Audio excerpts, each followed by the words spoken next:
Professor Waheed صاحب، آپ کا بہت بہت شکریہ، آپ ہمارے پروگرام میں تشریف لائے. پہلے بھی آپ 2-3 مرتبہ آئے ہیں اور ہماری عوام، ہمارے ناظرین کو آگاہی دی ہے کہ کووڈ-19 سے کس طرح بچا جا سکتا ہے. تو میں آپ سے ایک سوال کروں گا کہ اب گزشتہ 24 گھنٹے میں اس وقت پاکستان میں تقریباً لگ بھگ 6000 نئے کیسز جو ہیں ان کی تشخیص ہوئی ہے. لیکن اگر ہم اس کو کمپیئر کریں ہمارے پڑوسی ملک انڈیا سے، جہاں کے اس وقت 3,14,000 کے قریب لوگوں میں کووڈ-19 کا حملہ ہوا ہے، تو ہم تو پھر بھی بہتر پوزیشن میں ہیں اس وقت. لیکن ہماری عوام میں جو خوف پایا جاتا ہے ویکسین کے بارے میں، وہ کس طرح ختم کیا جا سکتا ہے؟ جب بھی کوئی ویکسین بنتی ہے اس کو سب سے پہلے لیبارٹری میں سیل کے اوپر آپ چیک کرتے ہیں، اور پھر جب سیل کے اوپر چیک کرتے ہیں اس کے بعد اس کی پری کلینیکل ٹرائل کرتے ہیں، جو کہ جانوروں میں اس کو لگایا جاتا ہے تاکہ اس کی سائیڈ ایفیکٹ دیکھے جائیں، اس کی سیفٹی دیکھی جائے. پھر وہ 3 مراحل سے گزر کے ویکسین جو ہے وہ اپروو ہوتی ہے اور پھر لگائی جاتی ہے. اس بارے میں آپ کیا ہمارے ناظرین کو؟ تھینک یو ویری مچ سر، آپ نے مجھے یہاں بلایا اور یہ موقع فراہم کیا. سب سے پہلے جہاں تک ویکسین کا تعلق ہے، ہمیں ایک چیز سمجھنا چاہیے کہ برطانیہ میں وائرس پہ تقریباً کنٹرول ہو چکا ہے اور وہ ویکسین سے ہوا ہے. یہی حال ابو ظہبی کی اسٹیٹ کا ہے. تو ایک چیز تو ثابت ہو گئی، جو ویکسین لگائے گا اس قوم سے یہ وائرس جو ہے اس کا خاتمہ شاید ممکن ہوگا. اور یہ امریکہ میں بھی تقریباً روز کی 30 لاکھ وہ ویکسین لگاتے تھے اور کافی حد تک کنٹرول بڑی آبادی کو لگا چکے ہیں. تو بات یہ ہے کہ اگر امریکہ اور برطانیہ جیسے جو ترقی یافتہ ممالک ہیں وہ اپنی عوام کو ویکسین لگا رہے ہیں اور ان کے حکمران بھی لگوا رہے ہیں، تو اس لیے پہلی بات تو یہ ہے کہ ویکسین اتنی خطرناک نہیں ہے جتنی لوگ کہہ رہے ہیں، بلکہ خطرناک ہے ہی نہیں. بہت کم لوگوں پہ ایفیکٹ ہو سکتا ہے اس کا، تھوڑا بہت جو ہے. باقی جہاں تک آپ نے یہ فرمایا کہ ویکسین کتنی ایفیکٹو ہے، ویکسین کے بارے میں یہ آپ سمجھ لیں کہ تقریباً 70% کے قریب لوگ جن کو یہ ویکسین لگے گی ان کو وائرس نہیں لگے گا.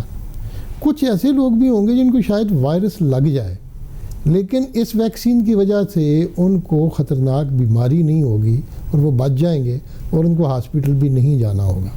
تو تقریباً 90% کے قریب لوگ ایسے ہیں جو ویکسین لگنے کے بعد خوفناک بیماری سے محفوظ رہ جائیں گے. اور پھر جن لوگوں میں، چونکہ میجورٹی میں نے عرض کیا ہے کہ وائرس جو ہے وہ نہیں لگے گا، تو وائرس کی سرکولیشن آہستہ آہستہ ختم ہو جائے گی. تو یہ چیز ہے ویکسین. یہ ویکسین ایک ہرڈ امیونٹی بھی پیدا کر دے گی، اور وہ عالمی ادارہ صحت نے تو یہ کہا ہے کہ کم از کم 80% پاپولیشن کو جب یہ ویکسین لگ جائے گی تو ہرڈ امیونٹی سوسائٹی میں پیدا ہو جائے گی اور اس سے یہ بیماری مکمل طور پہ کنٹرول ہو سکے گی. یہ سر جیسے آپ نے فرمایا ہے، ہرڈ امیونٹی کا تعلق ویکسین کے ساتھ ہی ہے. پہلے ہم نے سنا تھا کہ جی وائرس لگے تو ہرڈ امیونٹی ہو، مجھے بڑی حیرت ہوتی تھی. تو آپ نے بالکل بجا فرمایا. لیکن پہلے کہ ہم پڑھتے تھے کہ میزلز میں اگر 95% تک پاپولیشن کو ویکسین لگے تو باقی 5% بچ جائیں گے. لیکن تجربے سے یہ ثابت ہوا ہے کہ ان 5% میں بھی اگر وائرس چلا جائے تو آؤٹ بریکس کر سکتا ہے. آؤٹ بریک چھوٹی موٹی ہو سکتی ہیں میزلز کی شکل میں. تو ہرڈ امیونٹی کا کانسیپٹ جو ہے یہ کافی عرصے سے ہے. یہ کانسیپٹ اس وائرس میں کس حد تک کارگر ہوتا ہے وہ ہم کہہ نہیں سکتے، لیکن ایک چیز ضرور ہوگی کہ وائرس کی سرکولیشن ویکسینیٹڈ پاپولیشن میں سلو ہوگی، اور سلو ہوتی ہوتی آخر کار ختم ہو جائے گی. اور میں نے 2 ملکوں کی مثال بھی دی ہے، اور انشاءاللہ اگر ہم نے بھی ویکسین لگائی ہمارے پاس ہوئی تو ہمارے ہاں بھی ہم اس وائرس سے باہر نکل آئیں گے، اس وبا سے. ایک اور پروفیسر، میں آپ کی موجودگی سے فائدہ اٹھاتے ہوئے ہماری عوام میں ایک کانسیپٹ کلیئر کر دیں کہ ویکسین کا وہ کمپیریزن شروع کر دیتے ہیں کہ یہ ویکسین بہتر ہے، اور سائنو فارم کی ویکسین اویلیبل ہے بآسانی، جو کہ حکومت پاکستان امپورٹ بھی کر رہی ہے چائنا سے اور لگ بھی رہی ہے. لیکن ہمارے لوگ جو ہیں وہ اس کنٹروورسی میں پڑ جاتے ہیں کہ کون سی ویکسین لگائی جائے، کون سی بہتر ہے، اس کا انتظار کیا جائے. سر دیکھیں، جہاں تک سائنو فارم کا آپ نے ذکر کیا ہے، یو اے ای میں تو ساری پاپولیشن سائنو فارم لگائی ہے اور وہ کلیئر ہوا ہے. بحرین میں بھی. تو بات یہ ہے کہ اگر اتنی خطرناک ہوتی تو وہ ملک جو افورڈ کر سکتے ہیں وہ شاید کوئی اور ویکسین ڈھونڈتے. اس وقت دنیا کی بہت بڑی آبادی ہے اور کئی قسم کی ویکسینز ہیں. میرا سمپل پیغام یہ ہے کہ جو ویکسین ملتی ہے وہ لگائیں. یہ کوئی پریفرنس کا وقت نہیں ہے, اس وقت اویلیبلٹی کا موقع ہے, اور اویلیبل ویکسین جتنی بھی ہیں ان کے اپنے فائدے ہیں. ہم صرف یہ سمجھتے ہیں کہ کچھ ویکسین ہیں جن کو -80 پہ رکھا جاتا ہے, کچھ کو -20 پہ. تو ہر ملک کے اپنے حالات کے مطابق ہم ویکسین کو امپورٹ کرتے ہیں اور ان کو سٹور کرتے ہیں. اس وقت کمپیئر مت کریں اور کہ رشین ویکسین بہتر ہے کہ برٹش ویکسین آکسفورڈ کی, یہ مسئلہ نہیں ہے. مسئلہ اس وقت اس کی اویلیبلٹی کا ہے, اور اویلیبلٹی اتنی ہے نہیں ہے کہ ابھی میرے پاس کوئی چوائس ہو. جی, میں ڈاکٹر جاوید صاحب میرے ساتھ ہیں. جاوید صاحپ ہمارا یہ پروگرام بہت سارے فیملی فزیشین بھی دیکھتے ہیں, ہمارے پروفیشن کے لوگ بھی دیکھتے ہیں. میں آپ سے ضرور پوچھوں گا کہ اپ ڈیٹڈ گائیڈ لائنس, آپ کرونا ایکسپرٹ ایڈوائزری گروپ کے ایگزیکٹو ممبر بھی ہیں اور ریکمنڈیشن بھی دیتے ہیں گورنمنٹ آف پنجاب کو. کیا گائیڈ لائنس آپ بتائیں گے کہ کس طریقے سے ڈیزیز کو آپ نے 3 کیٹیگریز میں رکھا ہوا ہے؟ جی, بہت بہت شکریہ مجھے دوبارہ بلانے کا. دیکھیں پچھلے 1 سال سے بلکہ 1 سال سے زیادہ عرصہ ہو چکا ہے جب سے یہ بیماری پھیلی ہے, اور یہ دنیا کی تاریخ میں شاید پہلا موقع ہے کہ پوری دنیا ایک ہی وقت میں اس بیماری پہ مبتلا ہے, اور دنیا بھر کے سائنسدان اس کے بارے میں تحقیق کر رہے ہیں. اب تک تقریباً 1 لاکھ کے قریب پیپرز شائع ہو چکے ہیں. دنیا بھر کی سوسائٹی سب نے گائیڈ لائنز بنا کے دے دی ہے. تو اس وقت کافی حد تک ہمیں اس کی آگاہی ہو چکی ہے کہ اس کا کیا علاج ہے, بیماری کا نیچرل کورس کیا بنتا ہے. تو اس لیے ہمیں آج وہ پریکٹس نہیں کرنی چاہیے جو آج سے 1 سال پہلے کرتے تھے. ابھی کیا لیٹسٹ کیا ہے, ابھی national institute of health American guide lines ابھی 2-3 ہفتے پہلے وہ آ چکی ہیں, وہ بھی آ چکی ہیں. WHO کی گائیڈ لائنس اپڈیٹ ہوتی رہتی ہیں, ریگولرلی اپڈیٹ کرتے رہتے ہیں. So are the European guidelines as well. ہماری سیاج کی گائیڈ لائنس بھی دوبارہ اپڈیٹ کر دی گئی تھی. ان سبھی میں ایک چیز مشترک ہے سبھی دنیا بھر کی گائیڈ لائنس میں, کہ اگر آپ کے سمپٹمز مائلڈ ہیں, اگر آپ کے سمپٹمز بڑے بالکل مائلڈ ہیں, تو آپ کو کسی قسم کے بھی علاج کی ضرورت نہیں ہے سوائے اس سمپٹمز کے. آپ کو بخار ہوا تو بخار کی دوا لے لیجئے, اگر آپ کو کھانسی ہے آپ اس کا علاج کر لیجئے. آپ نے اس وقت ڈاکٹر کے پاس بھی جانے کی ضرورت نہیں ہے. آپ آرام سے گھر سے بیٹھیں ہیں اور اپنا علاج کریں. اور گھر میں آپ کیا کریں گے, بڑی سمپل چیزیں ہیں, جو 4-5 چیزیں ہیں جو میں آپ کو بتا دینا چاہتا ہوں, جو مائلڈ ڈیزیز میں آپ گھر پہ کر سکتے ہیں. پہلی چیز ہے ریسٹ. اس میں ریسٹ بہت ضروری ہے کہ آپ کی باڈی کو جتنا ریسٹ ملے گا آپ کی باڈی اس وائرس کو زیادہ بہتر طریقے سے رسپانڈ کر سکے گی. ریسٹ سے یہ مراد نہیں ہے کہ آپ نے بیڈ کے اوپر لیٹ جانا, بیڈ سے باہر نہیں نکلنا, کیونکہ اگر زیادہ دیر آپ لیٹے رہیں گے تو اس میں ایک جو ہماری ٹانگوں کے اندر خون جمنے کا خدشہ بھی ہوتا ہے. آپ نے لمیٹڈ موبلٹی رکھنی لیکن گھر پہ رہنا ہے. دوسری بات اس میں یہ ہے کہ آپ نے اپنی نیوٹریشن کو بہتر رکھنا ہے. آپ نے پانی زیادہ پینا, اپنی ہائیڈریشن کو آپ نے زیادہ بہتر بنانا ہے.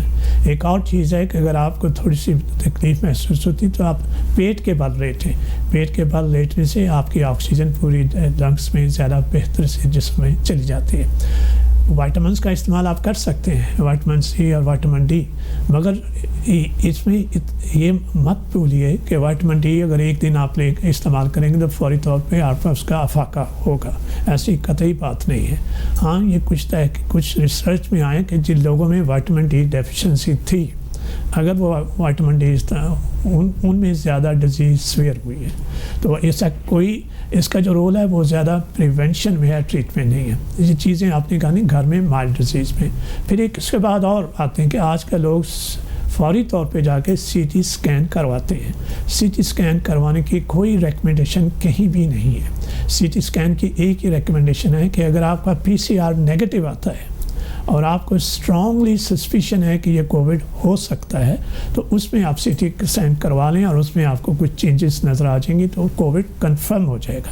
ادروائز اس کا کوئی رول نہیں ہے کہ آپ کا جو ہی آپ نے ڈائگنوز کیا اور آپ سیدھے CT اسکین کریں. تیسری بات یہ دوسری انویسٹیگیشنز کروانے کی. اگر آپ کو مائلڈ ڈیزیز ہے, آپ کو کسی قسم کا بھی کوئی بھی بلڈ ٹیسٹ کروانے کی ضرورت نہیں ہے.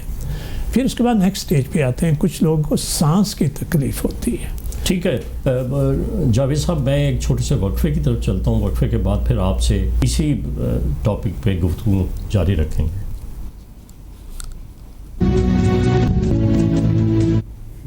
ناظرین پروگرام میں دوبارہ خوش آمدید کہتا ہوں. ہم کیپٹل ٹی وی سے پروگرام کیپٹل کلینک سے بیماریوں سے بچنے کے طریقے آپ کو بتاتے ہیں. تو آج پروفیسر طارق وحید الزمان طارق میرے ساتھ وائرولوجسٹ ہیں, بڑے فیمس. بغیر صاحب یہ بتائیں کہ یہ جو ویکسین ہیں لگ بھگ 98 کمپنیاں ہیں جو کہ بنا رہی ہیں, اور ان میں سے کوئی 26 کمپنیاں جو ہیں وہ اپنا فیز 3 ٹرائل مکمل کر چکی ہیں, اور ان میں ایران کی بھی 2 کمپنیاں شامل ہیں, اور ٹرکی جو ہے ابھی فیز 1 کلینکل ٹرائل پہ ویکسین بنا. کیا ہم اپنے ملک میں ویکسین بنانے کی صلاحیت رکھتے ہیں؟ دیکھیں جی, بات یہ ہے کہ یہ آپ نے بڑا اچھا کویشچن کیا ہے. شروع سے اگر ویکسین بنائی جائے تو اس کے لیے بڑا انفراسٹرکچر اور پلانٹ چاہیے, اور کل ہی میں بات کر رہا تھا کہ اگر ابھی بھی شروع کریں تو 4 سال لگیں گے پلانٹ بناتے ہوئے. دوسرا طریقہ یہ ہے کہ کنسنٹریٹ جو ہے وہ اگر ہمیں مل جائے تو ہم اس کنسنٹریٹ کو ڈائلیوٹ کر کے یہاں ڈسپینسنگ کا کام کریں, اور یہ چیز آلریڈی پہلے بھی ہو رہی ہے. میزل ویکسین جو ہے اس کا کنسنٹریٹ آتا ہے, ریبیز کا بھی آتا ہے, اس سے ہماری بہت بچت ہو سکتی ہے. تو اس وقت شروع سے آغاز سے لے کے ویکسین بنانا, تو میرا خیال ہے کہ شاید ہمارے یہاں اتنی اس وقت انفراسٹرکچر اور لیکن میں آپ کو صرف ایک چھوٹی سی ایگزامپل دیتا ہوں کہ بھارت بایو فارما جو ہے انہوں نے کافی عرصہ پہلے ویکسین بنا لی, لیکن اگر دیکھا جائے تو اس ملک میں دہلی جیسے شہر میں جہاں پہ آکسیجن کی کمی ہو گئی ہے اور بے شمار لوگ سڑکوں پر جو ہیں وہ کووڈ-19 کے مرض میں مبتلا پڑے ہوئے ہیں, کیا وہ اتنا عرصہ پہلے یہ ویکسین بنا کے وہ کنٹرول کیوں نہیں کر سکے؟ کیا وجہ ہے؟ دیکھیں جی, بات یہ ہے کہ ویکسین ایک ہوتا ہے بنانا, ایک ہوتا ہے کہ ویکسین کی پروڈکشن کتنی ہے. اور کووک کے پروگرام کے تحت انڈیا نے پہلے یہ ہمیں بتایا تھا کہ اس ریجن کو ویکسین وہ پرووائڈ کریں گے, لیکن جب پاکستان نے ان سے مانگی تو انہوں نے کہا ہمارے ملک میں اتنے مریض ہیں کہ پہلے ہم ان کو دیں گے. تو ایک ہے بنانے کی کیپیبلٹی ہونا, اور ایک ہوتا ہے پروڈکشن کا والیوم ہونا. میرے خیال میں شاید ان کا وہ والیوم نہیں تھا کہ جس کی وجہ سے وہ سب کو ویکسین لگا سکتے ہندوستان میں. اور جہاں تک پاکستان کا تعلق ہے, میں پھر بھی یہ کہوں گا کہ اس وقت اگر ہم اپنے دوست ممالک, چائنا کی خصوصاً میں مثال دے رہا ہوں, یا برطانیہ سے اگر ہمیں کنسنٹریٹ مل جائے تو ہم اس ویکسین کی لوکل لیول کے اوپر ڈسپینسنگ اور اس کی پروڈکشن کر سکتے ہیں اور ہم لوگوں تک پہنچ سکتے ہیں. تو میں تو اس حد تک رہوں گا. میرے خیال میں شروع سے ویکسین بنانے والا عمل جو ہے اب بہت دیر لیٹ ہو چکے ہیں. میں ایک سوال ضرور کروں گا اپنے ناظرین کی اطلاع کے لیے کہ یہ جو وائرس پبلک میں یہ انفارمیشن چلی جاتی ہے کہ اس کا ویریئنٹ جو ہے وہ تبدیل ہو چکا ہے, کیا انڈیا میں یا برازیل سے یا یو کے جو ویریئنٹ ہیں اس وائرس کے میوٹیٹ کر کے کیا وہ مولک صورت اختیار کر گئے ہیں؟ آپ نے اپنے مشاہدے میں کیا چیز نوٹ کی ہے؟ لیکن سر جہاں تک ہندوستان کا تعلق ہے, آپ نے بالکل بجا فرمایا, اس میں ڈبل جو ہے وہ ویریشن آئی ہے. ایک ان کی آئی ہے ایل جین 454 پہ اور ایک ای پہ آئی ہے 484 پہ, اور یہ دونوں کمبینیشن جب مل گئی ہیں تو بہت خطرناک صورتحال اختیار کر گیا. اس سے پہلے برطانیہ کا جو تھا وہ ویریئنٹ, اس کی بھی بہت آپ نے دکھا تھا کہ اس کا بہت شور تھا اور برطانیہ میں بہت تیزی سے پھیلا ہے. اب میں پہلی دفعہ اس ٹی وی کی وساطت سے یہ بتا رہا ہوں کہ میرے انسٹیٹیوٹ میں ہماری زیر نگرانی, میں اور میرے کولیگ جو ہیں دوست, انہوں نے مل کے ایک اسٹڈی کی ہے اور ہم نے اپنے ویریئنٹس کی جینیٹک سیکوینسنگ کی ہے. اور ہمارے لیے بڑی حیرت کی بات تھی کہ اس وقت لاہور میں اور لاہور کے گرد و نواح میں جو سٹرینز ہمیں ملی ہیں وہ ووہان والی پہلے والی سٹرین اب ختم ہو چکی ہے اور اس کو ریپلیس کر دیا ہے, اس کی جگہ آ گئی ہے برطانیہ کی سٹرین. اور بہت کم کو 2% کے قریب 3% کے قریب ساؤتھ افریقن سٹرینز بھی ہیں. اور یہی وہ وجہ ہے سر جس وجہ سے لاہور میں اور اس کے گرد و نواح وائرس تیزی سے پھیلا. اور پھر یہ سٹرین جو ہے برٹش, یہ بچوں پہ زیادہ اثر انداز ہوتی ہے. اور آپ نے دیکھا ہے کہ ماضی قریب میں چند ہفتوں میں بچوں کے کیسز بہت زیادہ ہوئے ہیں. تو ہمارے یہاں سٹرینز نئی ہے اور یہ سٹرین تیزی سے پھیل رہی ہے.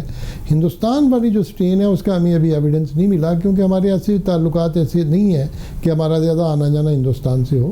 لیکن لگتا یہ ہے کہ برطانوی سٹرین نے اس علاقے کو اپنی لپیٹ میں لے لیا ہے. کراچی کا جہاں تک تعلق, ابھی ایک اسٹڈی آئی تھی کل خبر کہ وہاں 50% یا 30% کے قریب لوگوں کو برطانوی سٹرین جو ہے وہ ان میں پھیلی ہے. لیکن لاہور کی حد تک میں کہہ سکتا ہوں کہ پنجاب میں جو بہت بڑی یہ ویو آئی ہے اس کے پیچھے اسٹرین کی ویریشن اور نئی اسٹرین کی آمد ہے. ناظرین، چغتائی انسٹیٹیوٹ آف پیتھولوجی کی یہ مصدقہ ایک اطلاع ہے کہ جو وائرس کووڈ-19 کا اسٹرین ہے وہ تیزی سے چینج ہوتا نظر آ رہا ہے، جو کہ اب ہمارے بچوں میں بھی اس کا حملہ ہو رہا ہے. اور یہ اسٹرین جو ہے اس کے لیے اگر دیکھیں تو تقریباً SOPs وہی ہیں اس سے بچنے کے لیے کہ سوشل ڈسٹینسنگ کریں، ماسک کا استعمال کریں، ہاتھوں کو صابن سے دھوئیں، اور اگر کسی شخص کو معمولی سی بھی شکایت کھانسی اور بخار کی ہے تو وہ کوارنٹین میں بیٹھ جائے. اور پروفیسر اپنا ڈاکٹر جاوید حیات خان، میں آپ سے دوبارہ پوچھتا ہوں کہ مائلڈ ڈیزیز میں آپ کہہ رہے تھے کہ صرف سمٹومیٹک علاج کرنا ہوتا ہے، تو ماڈریٹ ڈیزیز جو ہے وہ مائلڈ کا دورانیہ کتنا ہوتا ہے؟ 6 سے 7 دن ہوتا ہے؟ دیکھیں، ساری ڈیزیزز جو ہے نا، ان کا وائرس کا جو پہلے 6-7 ڈیز تک وہ اسی طرح رہتا ہے جو مائلڈ سمپٹمس ہوتے ہیں. جو وائرس اتنا کچھ نہیں کرتا، یہ وائرس کی باڈی کی ایک رسپانس ہوتی ہے وائرس کو کنٹین کرنے کے لیے، جو انفلیمیٹری رسپانس کو روکتی ہے. جب وہ زیادہ ڈیمیج کرتی ہے باڈی کو، وہ اکثر 1 ہفتے کے بعد شروع ہوتی ہے، 9 ڈیز کے بعد وہ شروع ہوتی ہے. 9 سے لے کے 12 دن کے درمیان میں وہ ایک رسپانس شروع ہوتی ہے، جس میں پھر وہ ساری جو چینجز آپ دیکھتے ہیں، سیوریٹی آپ دیکھتے ہیں، وہ نظر آتی ہے. یا میں ایک جو اسی کو میں کنٹینیو رکھتے ہوئے کہ مائلڈ ڈیزیز میں آپ نے کچھ نہیں کرنا. اگر آپ کو سانس کی تکلیف ہونی شروع ہو جائے کسی وقت پہ، یا چیسٹ پین ہو، تو اس وقت آپ نے ڈاکٹر کو فوری طور پہ رجوع کرنا ہے، کیونکہ یہ وہ وقت ہے کہ جس میں آپ کو کوئی احتمال ہے کہ آپ کو کسی قسم کا کوئی کمپلیکیشن ہو سکتی ہے.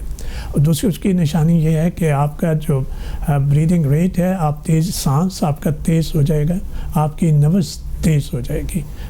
اس وقت آپ نے ڈاکٹر کے پاس جانا ہے.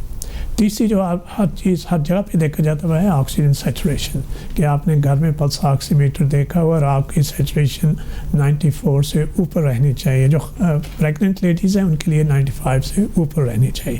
آکسیجن کا آپ نے ذکر کیا ڈاکٹر جاوید حیات خان، یہ بڑی بدقسمتی ہے کہ پاکستان لب ایکٹ، تحریک لب ایکٹ کا جب ہنگامہ ہوا تو آکسیجن نہ پہنچنے سے اسپتالوں میں کافی جانیں ضائع ہوئیں. اگر ہمارے ملک میں آکسیجن کی ڈیفیشنسی ہو جائے تو ہم کیا کریں گے؟ جس طرح انڈیا میں اب آکسیجن، دہلی جیسے شہر میں آکسیجن نہیں ہے. یہ آپ نے بہت ہی اہم سوال کیا. ناٹ اونلی کہ آپ کو اس زمانے میں ان کے روکنے کی وجہ سے آکسیجن کی سپلائی لائن ہاسپٹل تک نہیں پہنچ پائی تھی، بلکہ ہمارے ہاں جو کیپیسٹی ہے پاکستان کی اس وقت، جس میں کہ اگر روڈ بلاکیج وغیرہ نہ بھی ہو تو وہ بھی آپ 90% تک آپ استعمال کر رہے ہیں. ایک اور چیز جو دیکھنے میں آئی ہے کہ ہم انڈیا کی جو فرسٹ ویو تھی، ہم اس کے 1 مہینے کے بعد پاکستان میں وہ ویو شروع ہوئی تھی.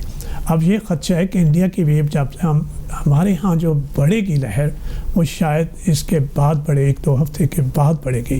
تو اس وقت جو انڈیا میں صورتحال تھی، آکسیجن کی سپلائی کی کمی، پروڈکشن میں پرابلم ہوئی تھی، پھر انڈیا کو جو انڈسٹریل یوز کی آکسیجن ہے وہ روکنا پڑی، اور اس سے جو ہاسپٹلس کے لیے جو میڈیکل سپلائی تھی وہ بہتر ہو پائی. شاید یہ موقع ہے کہ ہمارے جو ارباب اختیار ہیں وہ بھی اس چیز پہ آپ غور کرنا شروع کریں کہ آپ کی 90% آکسیجن جو ہے وہ استعمال ہو رہی ہے، اس وجہ پروڈیوس ہو رہی، کہ آپ انڈسٹریل جو آپ کی سپلائی ہے اس کو کسی طرح ریشنلائز کیا جا سکے تاکہ ہاسپٹل کی سپلائی نہ رک سکے. بہت بہت شکریہ ڈاکٹر جاوید حیات. اس بیماری کو آپ نے مائلڈ، ماڈریٹ اور سیویئر 3 کیٹیگریز میں کر دیا. صرف تیسری کیٹیگری ہے جس کے لیے کہ آپ کو ہاسپٹل میں رجوع کرنا پڑتا ہے. اس میں گھبراہٹ نہ کریں، پینک نہ کریٹ کریں، لیکن اپنے SOPs جو ہیں اس بیماری سے بچنے کے، ہاتھوں کو بار بار دھونا، 6 فٹ کا فاصلہ رکھنا، ماسک کا باقاعدہ استعمال کرنا، اور اپنے ارد گرد اجتماع نہ پیدا کریں، مجمع میں نہ جائیں. اور آنے والی عید اور جمعۃ الوداع میں کوشش کریں کہ مساجد میں بھی سوشل ڈسٹینسنگ کا خیال کریں، اور گھر میں ترجیح دیں کہ جمعۃ المبارک اور نمازوں کو گھر میں پڑھیں. آپ کا بہت بہت شکریہ. آپ نے ہمارا پروگرام دیکھا. ضرور ای میل کیجئے اور اپنی صحت کا خیال رکھیں. آئندہ ہفتے پھر آپ کی خدمت میں حاضر ہوں گے. خدا حافظ.